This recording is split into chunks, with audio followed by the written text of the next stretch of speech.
नमस्कार, मैं छोटू सिंह मीणा और आप देख रहे हैं जीटीवी न्यू भारत।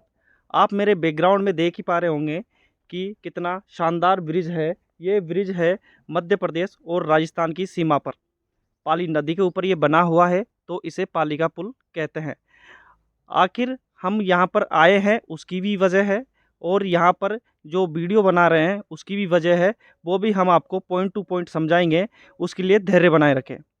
सबसे पहली बात, मध्य प्रदेश में घुसने के लिए आपको सबसे पहले राजस्थान के चेक पॉइंट से गुजरना है। उसके बाद में आपको सामरसा चौकी मिलती है, और उसके बाद में मिलता है आरटीओ चेक पोस्ट। यानी कि तीन तीन चेक पॉइंट यहाँ पर इतनी सुरक्षा तैनात है मध्य प्रदेश और राजस्थान के बॉर्डर पर। जैसा कि आपको ज्ञात है कि अभी चुनाव आने वाले हैं और आचार संहिता लागू हो चुकी है कई दिनों से। श्योपुर शहर में पिछले कई दिनों से एक दर्जन भर एक्सीडेंट हुए हैं, जिसमें आधा दर्जन लोगों ने अपनी जान गंवाई है। जी हाँ, एक सोचने का विषय है कि एक दर्जन एक्सीडेंट में से आधा दर्जन लोग अपनी जान से हाथ धो चुके हैं, और उनके परिवारों की बात करें तो आप और हम सिर्फ उन पर चर्चा कर सकते हैं, उनके दुख को समझ नहीं सकते। ये सब कहने की बातें होती हैं कि हम आपका दुख समझ सकते हैं। जिसका घर का चिराग ही बुझ गया हो, उसके दुख को कोई नहीं समझ सकता। अगर हमारे और आपके घर में जिस दिन होगा, उस दुख को हम उस दिन महसूस कर पाएंगे। इसी के साथ मैं आपका फिर से दोबारा ध्यान केंद्रित करना चाहता हूं चेक पॉइंटों पर।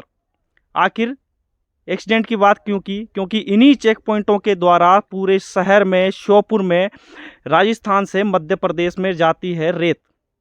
जी हाँ, मैं उन्हीं रेत डंपरों की बात कर रहा हूं, जिससे एक दर्जन भर एक्सीडेंट पिछले 1 से 2 माह में हुए हैं।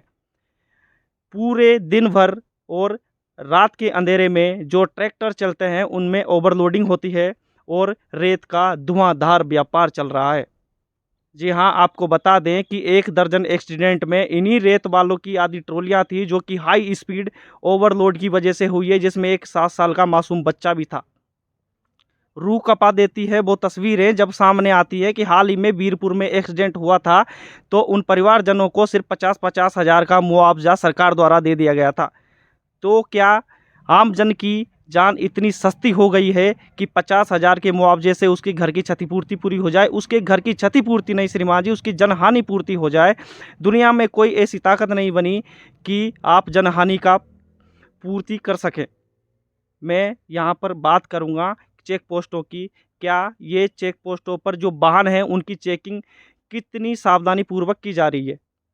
आखिर 10-10, 12-12 डंपर एक ही साथ किस प्रकार से निकलवा दिए जाते हैं, या फिर हमारे जो जवान यहाँ पर तैनात हैं उनको ज्ञात ही नहीं कि यहाँ पर रात के अंधेरे में इतने सारे डंपर निकल रहे हैं और ये शहर में जाके किस प्रकार की घटनाओं को अंजाम दे रहे हैं।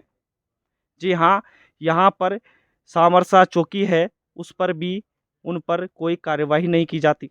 उसके बाद में आरटीओ चेक पोस्ट है, वहाँ पर भी उनको नहीं रोका जाता। तो क्या हम ये समझ लें कि देख कर भी अनजान बन रहे हैं, या फिर आपको पता नहीं, या आपको दिखाई नहीं, या फिर आप प्रशासन को अंधेरे में रखा जा रहा है रेत माफियाओं द्वारा? ये खबर हम उन लोगों के लिए बना रहे हैं जिन लोगों ने अपने परिवार के उन युवाओं को खोया है, उन परिजनों को खोया है, जो मात्र एकमात्र सहारा थे उस परिवार के पालन पोषण करने के लिए। मैं फिर से उसी बात पर लौटना चाहूँगा कि आरटीओ चेक पोस्ट और सामरसा चौकी और राजस्थान का जो चेक पोस्ट है, वहाँ पर दुरुस्त तरीके से क्या इनकी जांच हो रही है? और अगर जांच हो रही थे तो इनमें कितना लोड आना चाहिए, कितना लोड नहीं आना चाहिए? और जो ओवरलोडिंग होती है, मेन बात हम ओवरलोडिंग पे करेंगे, उसकी वजह से स्पीड भी ज़्यादा होती है, सड़कों को भी नुकसान होता है, और अचानक अगर कोई वाहन सामने आ जाता है तो इनका रुकना संभव नहीं हो पाएगा। इसलिए ज़्यादा से ज़्यादा इस वीडियो को शेयर करें, और प्रशासन की चुप्पी पर आप और हम क्या सोचते हैं इसके बारे में कमेंट सेक्शन में ज़रूर बताएं। धन्यवाद। जय हिंद, जय भारत। जो हमने चेक पॉइंटों की सुरक्षा की बात की थी, वो इस तस्वीर में साफ साफ हो जाती है कि वहाँ पर किसी प्रकार की कोई भी चेकिंग नहीं की जा रही। ये जो ट्रक आप देख रहे हैं, लाइन से 10 से 15 ट्रक निकल कर जा रहे हैं, और इनमें ओवरलोडिंग साफ साफ देखी जा सकती है। जी हाँ, ये अनियंत्रित वाहन पूरे शहर भर में दुर्घटनाओं को अंजाम देते हैं, और कितनी ही आसानी से ये 3-3 चेक पॉइंटों के द्वारा निकल जाते हैं और इनमें ओवरलोडिंग आप देख ही सकते हैं। हम चेक पॉइंट पर गए थे क्योंकि हमें वहाँ पर स्वयं देखना था, किसी की सुनी सुनाई बातों पर यकीन नहीं करना था। उसके बाद की तस्वीरें जाटखेड़ा पेट्रोल पंप के पास की सुबह 5 बजे की तस्वीरें आपको दिखा रहे हैं।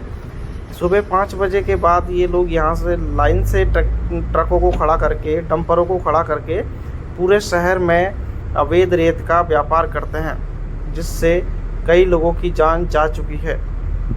इन पर किसी प्रकार का कोई नंबर प्लेट नहीं है, ना ही कोई रॉयल्टी होती है, क्योंकि रॉयल्टी ओवरलोड के साथ ख़त्म हो जाती है।